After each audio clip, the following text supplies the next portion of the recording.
Hello, listeners, and welcome back to another episode of Cognitive Dissidence. As usual, I'm your host. I'm Jacob Shapiro. I'm also a partner and the director of geopolitical analysis at Cognitive Investments. For our weekly episode this week, we've got a little bit of a curveball for you. I'm on the road in North Dakota all week, and our schedules just didn't line up. So instead of Rob joining me for our weekly chat, we're bringing on old guest Elohim Monard, which I wanted to bring him on anyway because we wanted to address the rapidly escalating situation in Peru and also spend some time talking about the rest of Latin America. So a very topical piece of content that we didn't want to sit in at all, and it slots right into our weekly cadence here. So thank you, Elohim, for pinch hitting for Rob this Friday. Rob and I will be back next Friday with thoughts on markets and geopolitics. In the meantime, you can write to me at jacob@cognitive.investments if you have any questions about what we do at CI or have any other thoughts on your mind at all. Leave us a rating or a review if you haven't already. Cheers, and see you out there. Cognitive Investments LLC is a registered investment advisor. Advisory services are only offered to clients or prospective clients where Cognitive and its representatives are properly licensed or exempt from licensure. For additional information, please visit our website at www.cognitive.investments. The information provided is for educational and informational purposes only and does not constitute investment advice, and it should not be relied on as such. It should not be considered a solicitation to buy or an offer to sell a security. It does not take into account any investor's particular investment objectives, strategies, tax status, or investment horizon. You should consult your attorney or tax advisor. Elohim, it's nice to have you back on the podcast. We have no shortage of things to discuss in Latin America. Yes, actually, many things have happened in 1 month, right? Sometimes I talk to friends and we talk about things that happened 6 months ago, and it seems that happened 3 years ago because so many things happened politically that we really feel that it is more time, but it is not. It is 1 month, 6 months, 1 year. Yeah, well, time is all relative. I also, for the listeners' benefit, we are both Southerners who are freezing our butts off up north right now. So you're more of a Southerner than I am. I mean, you're from Peru and you're in Wisconsin. Here I am, New Orleans resident, born in Georgia, freezing my butt off in Fargo, North Dakota today. So I guess we're both surviving, eh? That is right. I'm getting used to. Yeah, I don't know that I'll ever get used to it. I'm ready to go home. But all right, so let's start with Peru, your home country, the country that is having the most trouble in the region right now. I was reading a pretty good piece on foreign policy before we got on the podcast that was written by a British journalist in Lima. His name is, I think it's, I'm going to butcher his name, Simon Tegel or something like that. We can link to it in the show notes. And he, the thesis of his piece was that the entire reason behind Peru's political crisis is corruption, plain and simple. And he had some really sobering statistics. The one that really stuck out to me was that only Haiti has a higher percentage of people in the country that have less faith in their democracy and think that their country is corrupt. And Peru is number 2 on that list, right next to Haiti. And Haiti is one of the most dumpster fire countries in the world. So I guess why don't we just start at the very highest level, and you could take this in whatever direction you want. Why do you think Peru is having such a hard time here with what's going on and managing this political crisis? I mean, we're recording Wednesday, January 25th. I woke up this morning to news of, Boluarte called for a truce, and then immediately they're tear gassing protesters in the streets of Lima. So why do you think Peru is having such a hard time right now? Can you boil it down to something like corruption, or is it much more complicated? So there are different layers. We talked about it last time, right? So we have triggers and we have structural problems. If we talk about the structural problems, yes, corruption is a critical point, and there are many books assessing how corruption have been in the center of the governments, whether you are from the left or from the right. So I agree, but I wouldn't say that it is the only reason, but it comes like in a system with other structural issues like inequality and poverty, right? Especially inequality, and I would add this component of structural racism against indigenous people.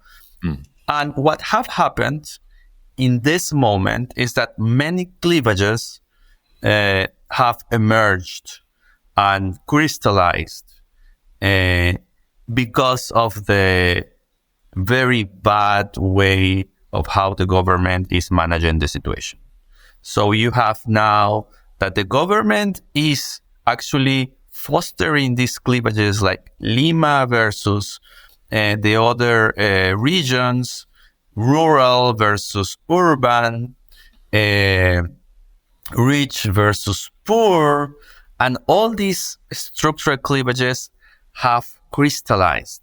And they are now, and now you have that people on the one side say, okay, those Indians who are coming to Lima are a threat because they are from the left and they are savage. So all these ideas that come with us from the colonial times, 200 years ago, are still emerging. And you have on the other side, people who are historically excluded coming against those who have business, who believed in freedom of economy, and so on. So this has another layer, which is that, yes, we have different groups with different interests, and some of them are criminal who are taking advantage of the situation. So if you see different police stations and different airports that are burned, yes, something is organizing it behind, but you cannot say that it's because everybody is part of these groups. And you cannot say, from my perspective, that actually the whole part of the protest are because these small groups are mobilizing them. So that is one side. And because of that, you have that the other side, the government, aligned with those who lost the last elections. So Fujimorism, the media, and the armed force. We have to say that the army didn't want the left to win. So now they all aligned around Dina Boluarte as the new president, as a vice president, to say, okay, those others are all of them terrorists and criminal, and if we kill them, it's part of. So this is a very critical situation because there are many people in the center, but they don't have that voice, they don't have the media, and we keep polarizing even more. So in this situation, I can say that it is very complex because you do have criminal organizations taking advantage of the situations, and you do have people, excluded people, poor people who are coming to Lima to make their voice to be heard. But the government is treating all of them as criminals. And that is burning, really burning.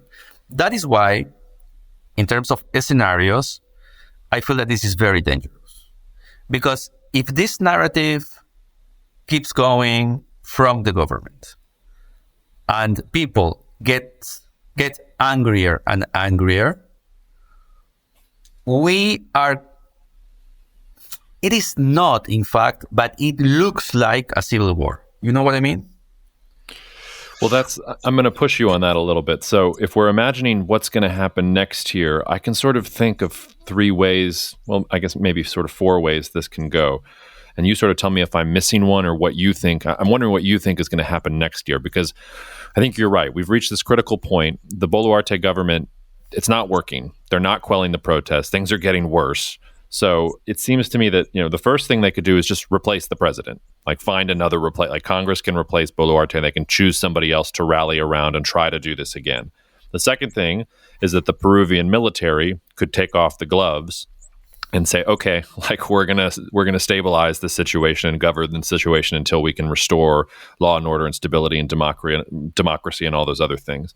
And then I guess the third and fourth scenario is really it's civil war. And is that out and out civil war? Is that guerrilla wars against small groups that are hiding in different parts of the mountains so that that there's just kind of this continuous slow burn protest and Peru is just unstable for a long period of time? Those seem to me to be the three possible scenarios. Which do you think is most likely? I mean, if you go back in time, I remember at the end of 2020, Peru had 3 presidents in the cycle of a month. So I'm not sure why this would be any different. Can't you just cycle in a new president? But maybe they can't find someone that makes the protesters happy. Because to your point, I mean, Castillo was their champion. And even though he screwed up in a major way and really tried to subvert democracy with what he did, like, those people aren't going to hear that. He's their champion. They felt like he was elected to do exactly what he was doing, challenge the system. And if he felt he had to do that, that's what he was doing to protect them. So it's a long-winded question, but where do you think we go from here? Mm-hmm. So I will start with the last one, which is Dina Boluarte was elected with Castillo. Castillo didn't deliver, and he had a terrible government. And he tried to become a dictator. So that is a fact. He was corrupt. There are proofs everywhere. And he tried to become a dictator. His vice president, at least for the people who voted for Pedro Castillo, they would expect the vice president to really fulfill the promises that Castillo didn't fulfill. But actually what happened is the opposite. She, in one of the most interesting case studies of changing suddenly from one side to the other, now is a right-wing politician. So their allies, their partners are from the right wing in this moment. And those from the left resigned or they don't want to talk to her. So because of that, in democratic terms, awareness of people makes sense. So 50% of the people who voted for Castillo and Boluarte as vice president, now they feel that they have a president from the right. So they are angry and they are historically excluded. So it makes sense that they, I wouldn't say hate, but they at least repel Boluarte. But with the different speeches that she gave and the way the military and especially the police forces are acting, people are getting angrier and starting to hate Boluarte. So in this context, what could happen in the future? So one nuance adjustment to what you said. So the scenarios are, you have Boluarte who is requesting the Congress to call for elections as soon as possible. In quotation marks there. As soon as possible. So 2020. So in the beginning she said, I'm going to stay here until 2026, which was the first error in the first speech of her government. So people get angry. And now she said, okay, Congress, please, let's do elections in 2024. And then she changed and said, okay, 2023. The Congress needs two different, I don't know how to say in English, we say legislaturas, which is the terms of the annual terms of the Congress. So they need two terms to vote and two votes, one in each term, to vote for the change in constitution that you need to call for elections before. So they already voted one. And all these protesters are requesting them to vote the second one. And they are delaying.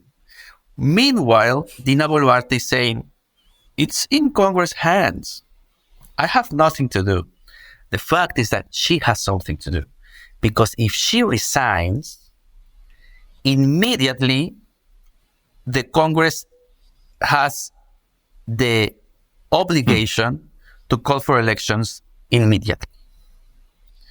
So if she resigns, who is now president of Congress gets into office for 6-9 months, and the vice president of Congress gets the presidency of the Congress. The problem here, in the context, is that the one who would get the presidency of the Congress is one of the strongest Fujimori supporters that you can imagine, Marta Moyano.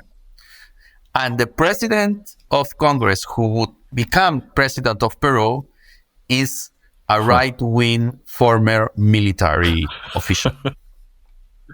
So in this context, with a Fujimori supporter in Congress and with a former military in presidency, if violence continue, I would foresee a military coup, whether from other person or from this guy, if he has, let's say, the balls to do it, okay, he could become a dictator with two excuses. And this is very important because I see this narrative increasingly getting in different circles. The first one, which is already there, is that terrorism and how terrorists, a combination of recycled Shining Path members and drug and illegal mining criminals together are the menace, are the threat, are the enemy. And supposedly the military, the army are the only group who can go against. And the other one, which is even more dangerous, and this is very important to underline, and I would say that this has to be the one of the headlines, is that there is a narrative saying that Bolivia is trying to intervene in Peru for the natural resources, for the lithium in Puno.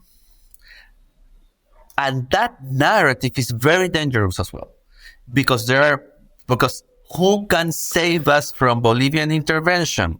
The military. So if you, in the extreme, if you find that violence keeps going in the next months and politically there is no solution, politically I mean within the institutions, with politicians really making decisions and solving problems, which is not happening now, to calm society, I wouldn't say to get in peace, but to calm society, at least in the very short run, and start developing policies, I think that there is a real threat for that situation. Dina Boluarte, I want to finish with this. Dina Boluarte, and this is something that I don't understand about how she understands politics. So she has less than 15% of support according to polls. So how can you imagine that you can start with authoritarian techniques, let's say? I wouldn't say that this is a dictatorship, but she's using authoritarian techniques in this moment. And she's using repression. So how can you imagine that you will start to become better in terms of support by doing this? So she is condemned to be fired. Less than 15%, and she's literally fighting with Peruvians. We could do a whole podcast episode on the delusions of politicians. I think, to your point, it probably has something to do with her changing her stripes as well. I mean, maybe she thinks she's lost her base because all of these indigenous people and the poor people hate her now, so maybe she's going to be the champion of the center-right. I don't know. But the point you said about Bolivia has not made it into English media.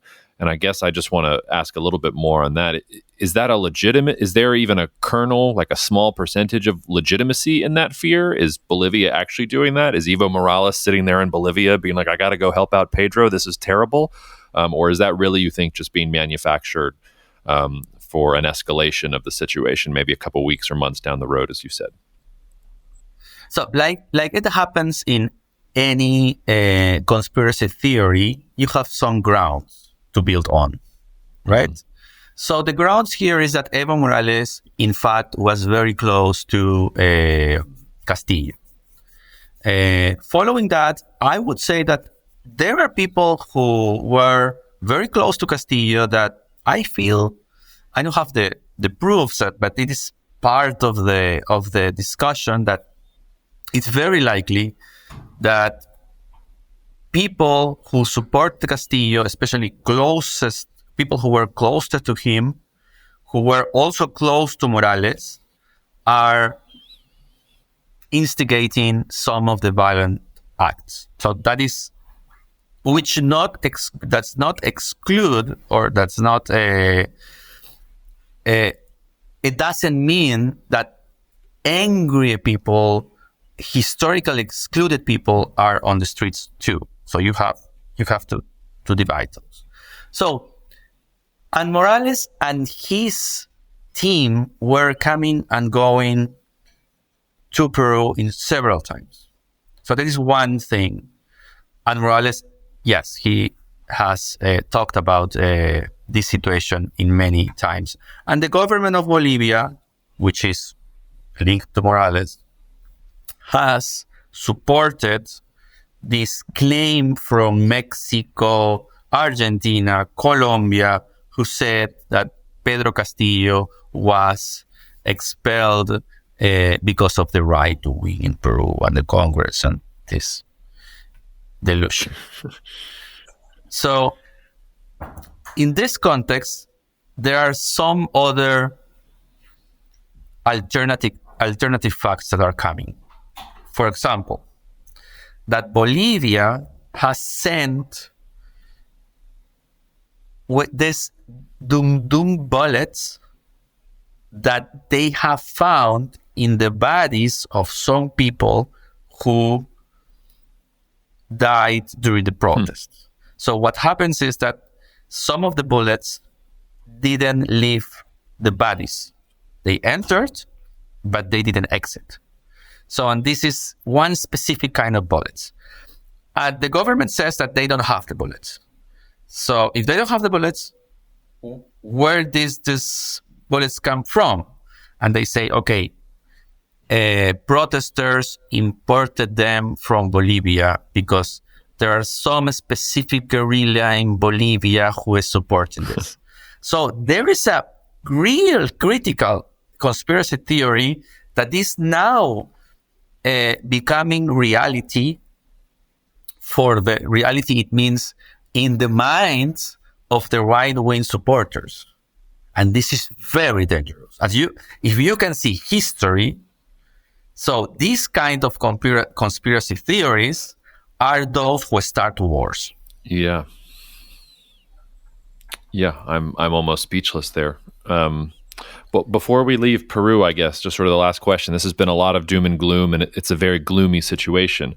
But I think we should also know, I mean, life goes on, daily life still goes on, and Peru is an important country in global markets, especially because it's the number 2 largest copper exporter in the world. There's a lot, we already mentioned lithium. Peru and Chile and Bolivia, Argentina have most of the world's lithium supplies. They're going to be the OPEC of lithium. I've seen lots of reports of, okay, protesters have attacked a copper mine. Copper production is way down. Like the economy has ground to a halt. Do you have any sense of how much the protests are basically harming day-to-day life in Peru? So like, are there protests in Lima, but people are still going to restaurants and the economy is still going on? They are harming a lot. So, and again, Lima is one story. And then you have the rest of the country. Cusco is in a terrible situation economically. In a terrible situation. Because they have stopped tourism. Machu Picchu has been closed several times. The airport has been closed several times. So tourists who were there to watch, explore the city, the region, couldn't move a lot around. So Puno is a mess, and you have Titicaca River there, which is Madre de Dios in the jungle, in the Amazonian part of the country, is completely isolated in this moment. So they are starting to have a scarcity. Arequipa is a mess. So all the south, which is very, very important in terms of tourism, has the roads blocked. So because of that, there is also an impact on the mobility of other kind of products. And one of those products, because in the south you don't have subterranean underground canals like you have on the north for the mining production to come to the ocean. So in the south you don't have that. You need roads, and if you don't have roads, so mostly roads are blocked. They have some truces in some moments, so it stops, it goes again, but at least it goes very slow. So, but that being said, you also have harm in different ways in terms of lives. So people are dying. So you have 60 people who have died because of the protest. And I want to say that because it is important to underscore that life is threatened too. So from these 60 people, 46 at least died because of bullets. And from these 60 people, at least 7 were teenagers. So it is really a dangerous situation what is happening there. My students from university told me once that their parents, they don't allow them to go to protest because they are afraid. Yeah. So you can imagine. So and you are not afraid of criminal organizations who are there and you don't know who they are. You're afraid. You're a parent. You are afraid because the government can kill you. So I would say that, and I want to finish with this idea. This is the most critical crisis that we have in 20 years, 25 years. From the beginning of the protests that eventually ended by expelling Fujimori and all the process of transition after Fujimori left the country, this is the most important crisis that we have. And we don't have the politicians to solve it, at least so far. Well, on that cheery note, maybe let's turn to other portions of the region. Where to start? Do you want to start with what's going on? Well, I think we should probably say a couple things about Brazil, and maybe we can back into some of the other things that you wanted to talk about. So Brazil, an example of a country that had a challenge to democracy and summarily dismissed it. And now I guess Lula is feeling strong and doing things. I don't know if you saw that report about Brazil and Argentina considering a currency union or something like that. We probably won't go into that here. But what are your thoughts about Brazil right now? How are you feeling about Brazil in general? So I'd say that Lula has different challenges in front of him that he didn't face the first time that he was in office.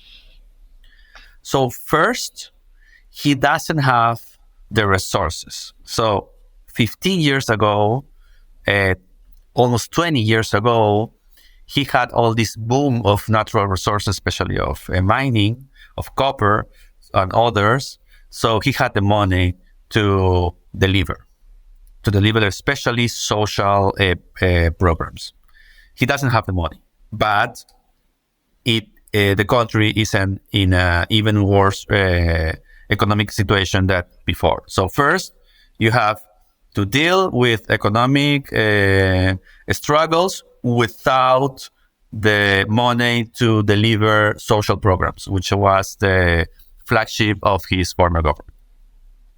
Then you have that one important group of Bolsonarist radicals are doing this kind of struggles, which is, so we have the most, I would say, visual moment was the taking of Brasilia, right? So it's visual, it's many people, and there were no people who were harmed, who passed away, but it was impactful in terms of all these hundreds of people going into the capital, or what is similar to that in Brazil, the Congress, the president, the office of the president, and the Supreme Court. But you have other things that are happening. For example, 2 weeks before, a truck with a bomb was found in Brasilia. So I would say that this challenge against those radical supporters of Bolsonaro has not ended. So that is the other challenge. So third, you have the region. So the region expects Lula to have some leadership, especially leadership in the left. And you just told us, right? So you have, Argentina and Brazil are starting to feel the temp on how it goes if we drop these crazy ideas, and crazy underline crazy ideas, right? So of regional integration. And you have Argentina is from the left, Colombia is from the left, Chile is from the left, Bolivia is from the left. So who is out of that? Uruguay is forever for a Nordic left. And you have Peru, which is trying to find his identity below the shadow of the military. And you have Ecuador, which is important in terms of resources, but not important in terms of geopolitics. Okay, so you really have, and I would underscore this idea in this part, is how Lula is going to deal with his internal issues, which is economic struggle without money and radical right-wing supporters of Bolsonaro against him, trying to unify the country. And at the same time, you have the whole region paint on red, but with different reds. And we expect some kind of leadership from Lula. But at the same time, you have very strong personalities in this political spectrum. So you have in Venezuela, you have Maduro, you have Petro in Colombia, right? And you have, yes, Weekend, but he's there, and you have Boric, right? And you have Evo Morales, who is floating around. So you have these strong personalities, and they can have the most important agreement ever from the left, or they can clash. And I think that is some level of uncertainty that we have on how the left is going to paint in the next months, in the next years, with these strong leaderships there, and with these demands of delivering in Brazil, and you can say the same in Colombia, and you can say the same in Bolivia and Chile.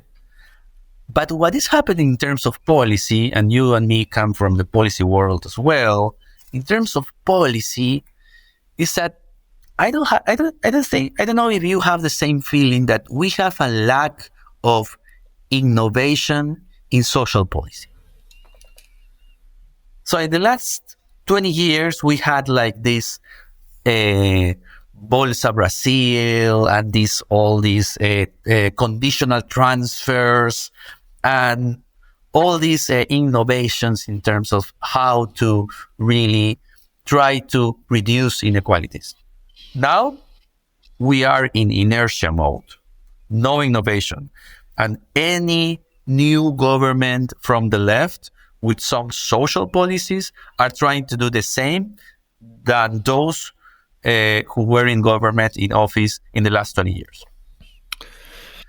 So people will get angry again. So I'm getting angrier is like the mantra that is surrounding our region, and in particular in Brazil, to Lula needs to deliver. If he doesn't deliver, it would be not only a failure for Lula, it will be a failure for the left in the region. Well, then the left in the region is going to fail, because what I would say is that Lula, the other difference between Lula then in 2003 and Lula now is he doesn't have the support of Congress behind him this time. He went in on a real wave of leftist support and could expect support in Congress to do all the things he wanted to do. He doesn't have that right now. If the Brazil center-right had put up literally anyone besides Bolsonaro, or if Bolsonaro had just toned down the rhetoric, like even 15% on the dial, he'd be president. I don't think people liked Lula particularly that much. They just liked him relative to this Bolsonaro guy who was saying that COVID vaccines can turn you into a crocodile. So it doesn't seem to me that Lula has the sort of carte blanche to do whatever he wants. And I think that's true in most of the countries you said. I mean, in Chile, Gabriel Boric is this new left. He doesn't seem so radical to me. The first attempt at the constitutional change didn't work. Now I saw he gave a speech this week about how, Venezuela needs to have free and democratic elections immediately, and castigating anyone for not having free elections in Venezuela. So he's not sort of, your dad's leftist communist sort of type. Colombia is a little different, and I'll lean on you to talk about Colombia because I have not looked at Colombia close enough. But I know enough to know that Petro's the real deal, and he does seem to have some groundswell of support, and he does seem to be trying to push things through. But in general, I also, you talked about a lack of innovation in social policy. Here in the United States, we should not be looking down on anyone for a lack of innovation in social policy. We're not exactly ahead of the pack there. The entire world is not really ahead of the pack. We've lived in a world of globalization for 30 years, and globalization creates prosperity and wealth, but it also creates inequality. And I don't really know of any countries that have figured out how to deal with the inequalities of globalization. And that's before we had the US-China trade war and the whole system turning around on itself and cannibalizing itself. So I think that's one of the reasons, no matter where you look in the world, you've got people who are angry and you've got populists in power. Last week we had protests in France because Macron wants to do pension reform because the system just doesn't work. The reason that you have dictators that are getting stronger in places like China is because they feel like they need to crack down because they need to enforce policies that are going to be unpopular. So unless you're like, I don't know, a country like Norway with 6 million people and a bunch of energy and you have like a sovereign wealth fund or something, I don't see that it's easy to do social policy in this environment. Or Portugal, yeah, right? Portugal. Unless you're small and you have a bunch of money because you have a bunch of resources, it's really difficult. But that's the weird thing about Latin America. Most of these countries are small and have tons of resources. And a country like Chile, for example, you read about how they're, another constitutional convention and they're so divided internally. And yet they announced today they're going to turn on the biggest green hydrogen production plant in the world in the next couple of months. So in certain ways, they are leaders and they are capitalizing on their unique combination of lithium here. And we're great. They have policies, yeah. Right? Yeah. The problem with in these situations like what is happening in Peru, and I'm pretty sure that it could happen in Colombia. So Colombia in this moment is very polarized, and Petro is walking on very thin ice in this moment. And I think there are two critical discussions that will come, three, but the third one is starting to fall apart. So the first one is oil. And what are the policies that Petro is going to enact in terms of oil? I think that is the critical discussion, not only for Colombia, but for the region. Because if it works, it will be an example as well for the region. The second discussion is about the agricultural reform. Okay, because he is trying to do it with the private sector, which is interesting. And the third one is this whole peace approach, which started with so many failures, right? Like announcing that you have a truce with the ELN, and the ELN in the next week says we didn't have an agreement with this guy.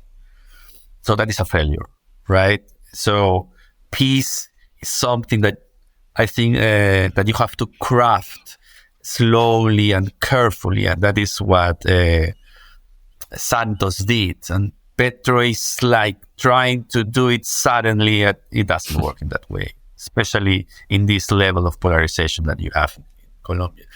And this comes with the relation, like a side discussion with this is the relationship with Venezuela. Because Colombia has, with Peru maybe, the most important migration crisis in the region because of the Venezuela people who are coming to look for opportunities, but with them also come a small, very small, but very, very important in terms of impact of groups, from criminal groups that are working with people, how do you say, trata, people, smuggling with people, how do you say that? Smugglers in general. You have human trafficking, that's what I wanted to say. You have human trafficking as well.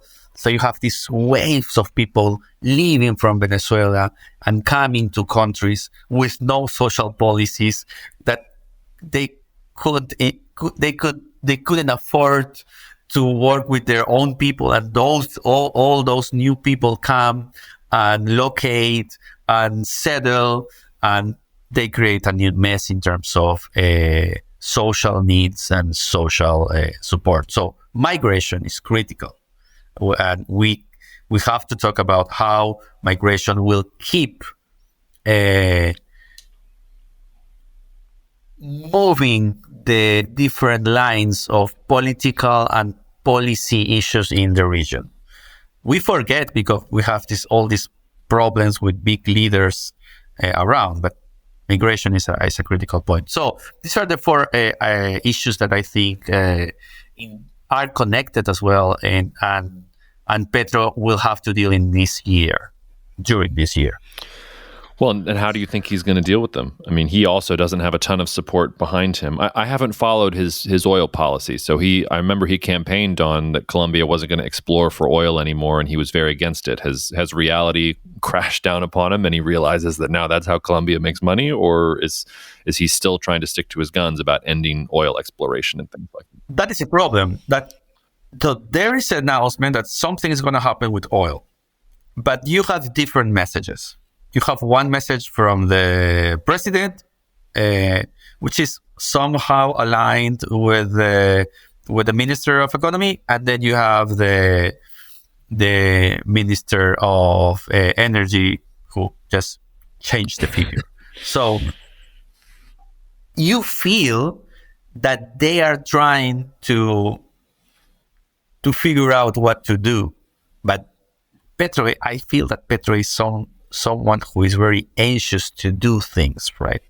That's what happened with the ELN announcement. So, and let's announce it, and then we figure out what to do. I think that is the way it's happening in Colombia. And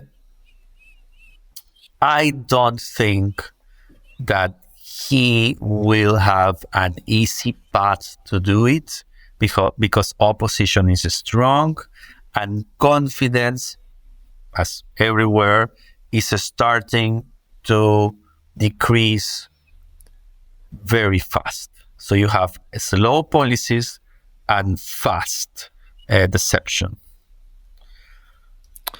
Well, that sort of brings me back to Chile, which Chile seems to me to be the one country that is not like the others here, because it makes sense that Petro wants to move fast. He's a revolutionary. He wants things quickly. Like he's he's an anti-establishment guy. Boric, I mean, just look at him. Like, look at the videos of him speaking. He's a mild-mannered student who happens to find himself as president of a country. He talks about compromise. He's not a firebrand. He's kind of boring when I listen to him talk a little bit. And he's like the new left, I guess. So I look at Chile and maybe it's the model, but I also, fun fact, I was talking to somebody here or at a conference yesterday who was telling me he was down in Chile looking at their agriculture, and it was actually interesting. He was talking about how Chile can basically grow anything they want, and that the new fad in Chile is they're all planting hazelnut trees. So he thinks there's going to be a big boom and bust of hazelnuts coming out of Chile. I don't know about that. But he also told me that like Chileans don't start the day until 10 o'clock in the morning. They eat at 10 o'clock at night. So that's not exactly like the makeup of an economy that I think is going to blow up. But my point is just that when I look around at the region, the only country, it seems to me, where even though you have a leftist president, but you have somebody who is willing for compromise, who is thinking pragmatically, who is trying to lay out policies and do things in a slow and methodical and deliberate way, it's pretty much just Chile. And maybe they're not big enough to lead. Maybe I'm overselling my optimism on Chile. I think I've been too optimistic in sort of the past 12 to 18 months on them. But is there anything there? Do you think that they can do anything? Are they a path? Is that a model that can move forward? Or are they just another example of, populists creating situations that are untenable and the whole region's just going to continue to struggle? Chileans have institutions and Chileans have politicians trying to deliver for the social good, even if they are from the right or from the wing, from the right wing or from the left. So I think that Chile is an example in terms of that their political system somehow works. It is not in the ideal way, but it works.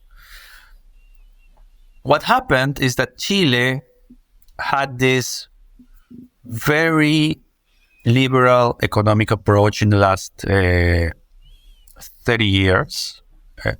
More than 30 years from Pinochet. So you can include Pinochet, and then after Pinochet, it continued in democracy, right? So you have 50 years of this liberal approach who really, as you said, create strong inequalities. So the problem with Chile is inequality. But you have a political elite that somehow works, right? And they have coalitions and they negotiate.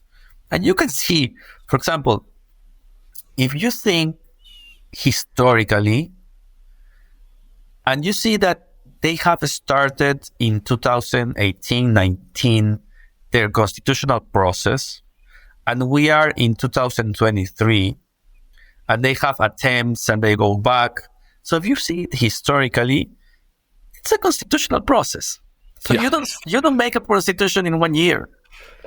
And they are still negotiating. And they, in the very first time, they try to bring all these citizens to build a constitution. They couldn't. It failed. And now politics came again, and they're negotiating different levels of and filters to have a new constitution with experts, with the representatives, with and it looks like they are doing politics, right?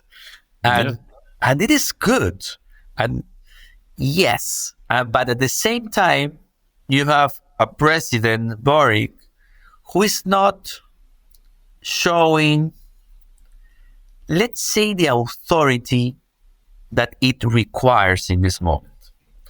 But saying this is very critical in Latin America, because authority is very easily confused with authoritarianism. Mm-hmm. And I think that it is happening all across the region, that we have leaders, but we expect strong leaders, right? And if you are not strong in terms of iron hand sometimes, people feel that you are weak. So sometimes I have this this idea. So Obama would have worked in Latin America, or he would have been a boring, right? So idealistic.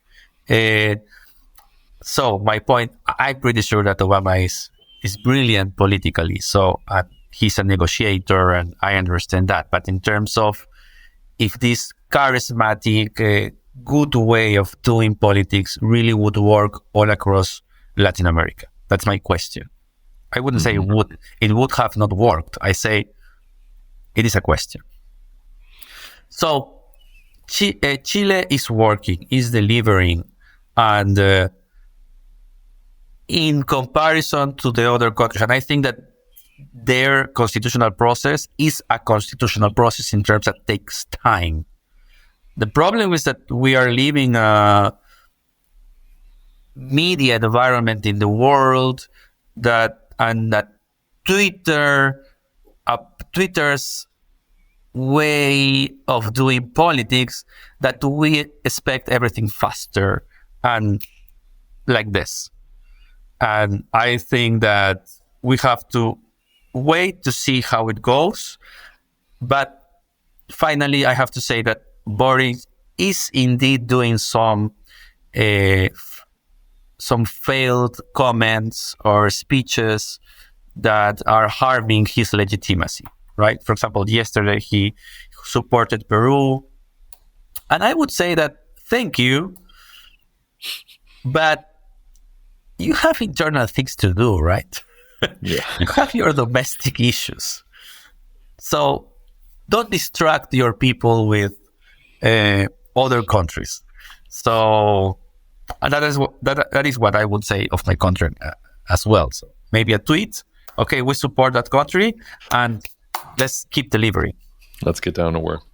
Before I let you go, and we don't have to spend a ton of time on this, but there are two giants that we haven't talked about in Latin America so far, and we haven't even touched Central America either. But I think we would be remiss if we're doing this tour of Latin America this week, and we haven't said anything about Mexico really, and we haven't said really anything about Argentina. I don't know that there's anything to say about Argentina. That country is a dumpster fire.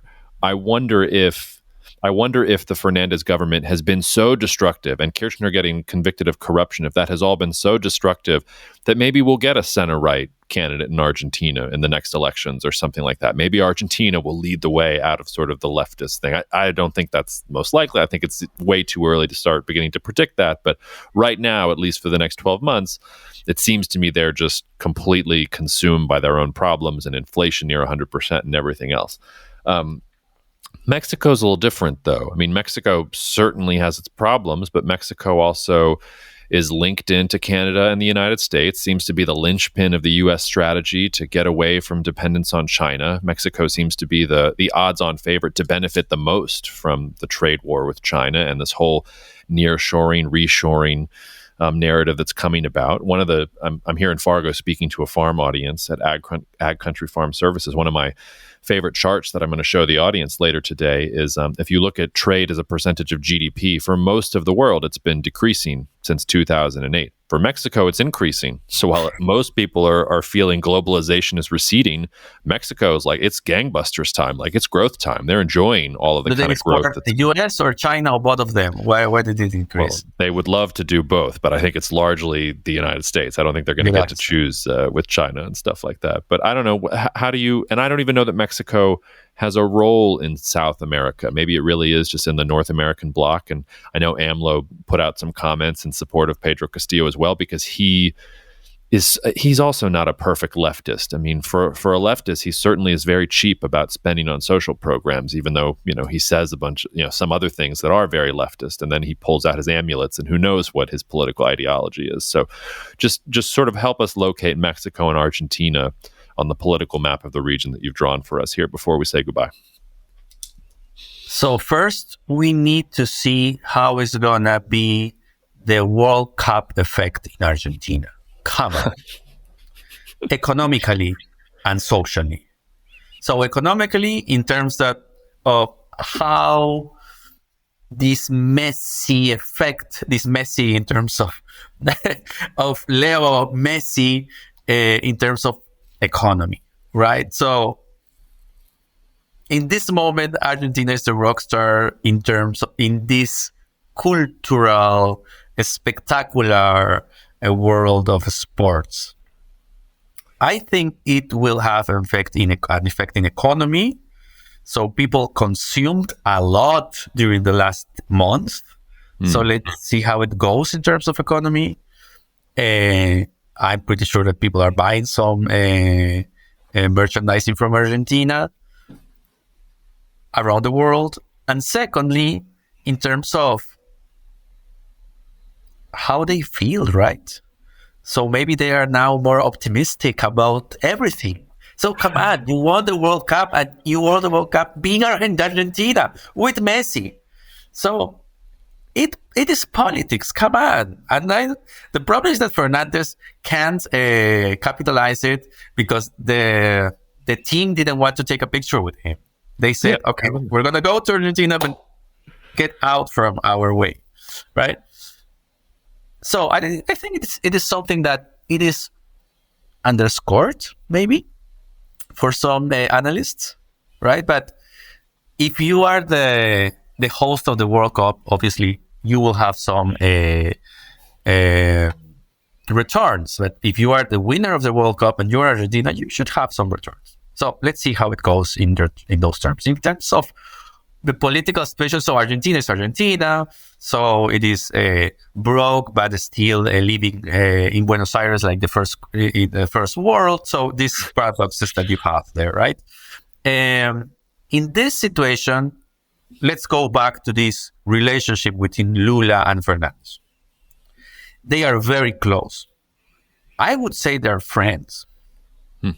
So, and this idea of the regional currency, which is absolutely crazy, but it is also an attempt to link Lula's success with Fernandez's image. And let's go how it goes. Because I think that is